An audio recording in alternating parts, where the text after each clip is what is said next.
Hello students, this is Dr. Harshit Srivastava, Assistant Professor in area of Economics. Today I am going to discuss about fiscal policy. Now what is fiscal policy?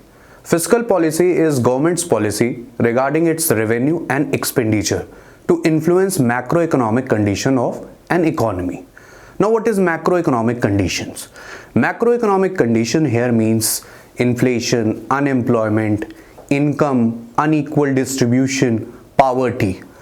Let's say how fiscal policy works or how government uses fiscal policy as a tool to govern many things. For example, if any economy is witnessing demand pull inflation, which means aggregate demand is greater than aggregate supply. That is, economy is facing the situation of excess demand. In this, what government will do as using the fiscal policy is to increase the rate of taxes. So what increase in taxes will do? The increase in taxes will act as reduction in the total disposable income of individuals, resulting in less aggregate demand. Similarly, on expenditure part, government will reduce its expenditure, which also will result in reduction in aggregate demand. Mostly government use fiscal policy with the help of annual budget. So you must have heard about the union budget of government of India. So what is budget? Budget in economics refers to annual statement of expected revenue and expenditure of current upcoming year along with the actuals of previous year. So we are going to discuss about the components of budget. So let's come first to the receipt part, that is revenue part. So in revenue part we have revenue receipts. So what is revenue receipts? Revenue receipts are all government receipts which neither create any liability on government nor leads to reduction in assets. For example, taxes. Taxes are sources of revenue for government, but they neither create any liability on government nor they lead to reduction in assets of government. So they are they are of revenue nature. Similar is the case with non-tax revenue. For example, government is having shares in RBI or any public institution, public undertaking. Then at the result of this, government will receive some dividend. That dividend is of revenue nature. How? Because it is neither leading to creating any liability on government nor it is leading to reduction in asset of government. Similar is the condition with interest receipt.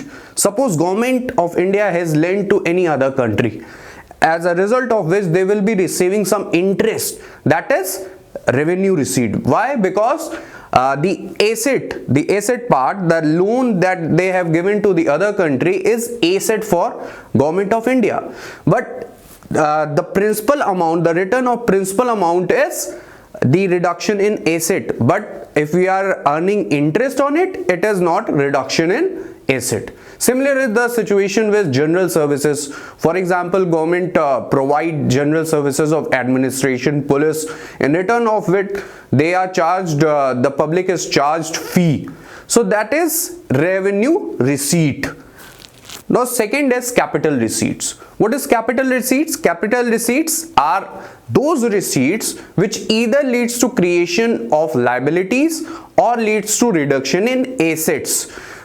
When government raises fund either by incurring a liability or disposing of its assets, simply that is capital receipts. For example, recovery of loans. For example, India has lent $100 billion to Sri Lanka. This is just a hypothetical example. When Sri Lanka will return that $100 billion to India, that will be reduction in asset of government of India. So that is capital receipts. Then we have other receipts including disinvestment. If government is reducing its share or selling its shares in any public undertaking, then it is known as disinvestment. Apart from it, you must have heard that the borrowing of government is this much. So borrowing also is a type of capital receipts. How? Because it is creating liability on our government. So this is all about the receipt part. So in our annual budget, I'll be showing that to you, that annual budget, what is the actual figure. We will be discussing that later. Then we have expenditure part. In expenditure part also we have two heads, that is revenue expenditure and capital expenditure. So what is revenue expenditure? An expenditure that neither creates assets nor reduces the liability is known as revenue expenditure. For example, government paying salary to its employee. Another example is interest payment of loans.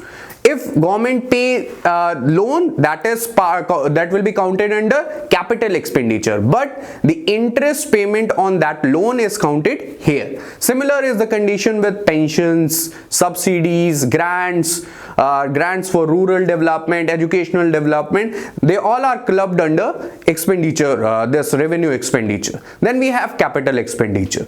Now what is capital expenditure?